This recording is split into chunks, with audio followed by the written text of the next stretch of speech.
மதுரை மாவட்டம் மேலூர் அருகே வேலை வாங்கி தருவதாக கூறி அழைத்து செல்லப்பட்ட பெண் கூட்டு பாலியல் வன்கொடுமை செய்யப்பட்ட கொடூர சம்பவத்தில் சிறுவன் உட்பட 5 பேர் கைது செய்யப்பட்டுள்ளனர்.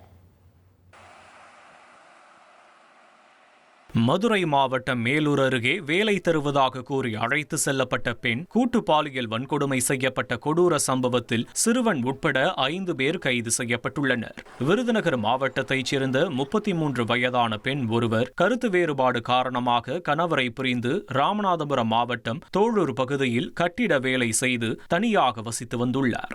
அந்த பெண்ணுக்கு அனிதா என்ற வேறொரு பெண்ணின் மூலம் மதுரை மாவட்டம் தும்பைப்பட்டியில் முதியவரை பராமரித்துக் கொள்ளும் வேலை இருப்பதாக தெரிய வந்துள்ளது. இதையடுத்து அனிதா கொடுத்த தொலைபேசி எண் மூலம் தொடர்பு கொண்ட பெண் மேலூர் வந்தடைந்தார். வேலைக்காக சென்ற அப்பெண்ணை தொலைபேசியில் பேசிய 18 வயதுடைய சிறுவன் இருசக்கர வாகனத்தில் ஆள் நடமாட்டம் இல்லாத பகுதிக்கு அழைத்து சென்றுள்ளார். அங்கு ஏற்கனவே மறைந்திருந்த சிறுவனின் உறவினர்கள் மற்றும் நண்பர்களான செல்வகுமார், வினித், அரவிந்த் மற்றும் வீரபாண்டி ஆகிய 4 அந்த பெண்ணை தனியாக விட்டுவிட்டு சென்றுள்ளார். அந்த 4 பேரும் சேர்ந்து அந்த பெண்ணை கூட்டு பாலியல் வன்கொடுமை செய்துள்ளனர். மேலும் அப்பெண் அணிந்திருந்த தங்க நகைகள் மற்றும் தொலைபேசியை பறித்துக் கொண்டு தப்பி ஓடியுள்ளனர். இதையடுத்து அங்கிருந்து தப்பி வந்த பெண் அருகில் மதுபான கடையில் இருந்தவர்களின் உதவியுடன் போலீசில் புகார் அளித்துள்ளார். புகாரின் பேரில் வழக்கு பதிவு செய்த அனைத்து மகளிர் காவல்துறையினர் சிறுவன் உட்பட 5 பேரை கைது செய்து விசாரணை நடத்தி வருகின்றனர்.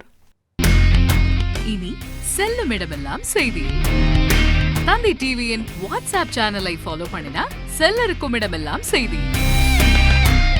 இதோ QR கோட் இப்பவே ஸ்கேன் பண்ணுங்க, ஃபாலோ பண்ணுங்க.